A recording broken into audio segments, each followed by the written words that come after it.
Penemuan kota purba berusia 3.000 tahun yang terkubur di gurun pasir Mesir ini dinilai sebagai salah satu penemuan arkeologi terpenting sejak makam Tutankhamun.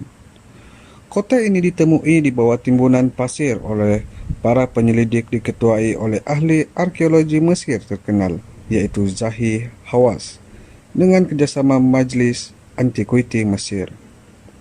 Menurut Zahi Hawass, kota purba dengan nama Aten itu adalah yang terpenting pernah ditemukan di Mesir. Lokasi kota itu dikenal pasti melalui penggalian yang bermula pada September 2020 dan mengumumkan penemuan kota emas yang hilang itu di Bandar Luxor, Mesir pada 8 April 2021 lalu. Kota itu dipercayai merupakan peninggalan masa kekuasaan Amenhotep III, salah satu Fir'aun atau pemerintah terbesar Mesir, Raja ke-9 dari dinasti ke-18 yang memerintah Mesir dari tahun 1391 hingga 1353 sebelum Masehi.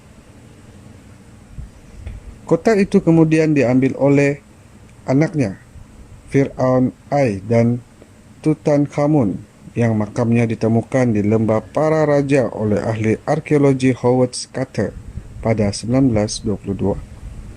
Kota emas ini adalah penempatan pentadbiran dan perindustrian terbesar kerajaan Mesir di pinggir barat Luxor berdasarkan rujukan sejarah.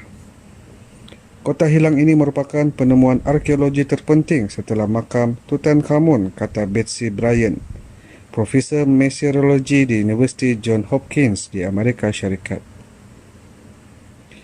Penyelidik turut menemui tulisan bertarikh 1337 sebelum Masehi yang mengesahkan bandar itu aktif ketika pemerintahan anak lelaki Amenhotep III. Pakar sejarah pula percaya setahun selepas periuk tembikar dihasilkan, bandar itu ditinggalkan dan Amarna menjadi ibu kota baru yang terletak kira-kira 402 km ke utara, namun puncanya tidak diketahui. Betsy Bryan berkata, penemuan baru kota itu akan memberi kita sedikit gambaran tentang kehidupan orang Mesir purba, selain membantu kita menjelaskan salah satu misteri terbesar dalam sejarah, yaitu mengapa Akhenaten dan Nefertiti berpindah ke Amarna. Ketika dijumpai, kota emas ini kelihatan dalam keadaan cukup baik dan dindingnya masih utuh membentuk sebuah bangunan. Ia juga dilengkapi dengan ruangan yang penuh dengan peralatan rumah dan tangga. Penggalian bermula di tepi barat Luxor dekat lembah para raja sejauh 500 km dari sebelah selatan ibu kota Kairo. Ia berhasil membongkar banyak penemuan arkeologi berharga seperti perhiasan, tembikar berwarna kumbang kotoran dan batu bata lumpur dengan anjing laut terukir yang tertulis pada Raja Amenhotep III.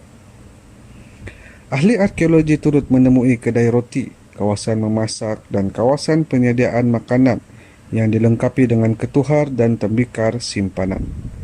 Dari ukurannya kita dapat mengetahui bahawa dapur ini mampu memuatkan sebilangan besar pekerja, katanya Hawass. Sumber ini adalah berasal daripada negara Egypt Today.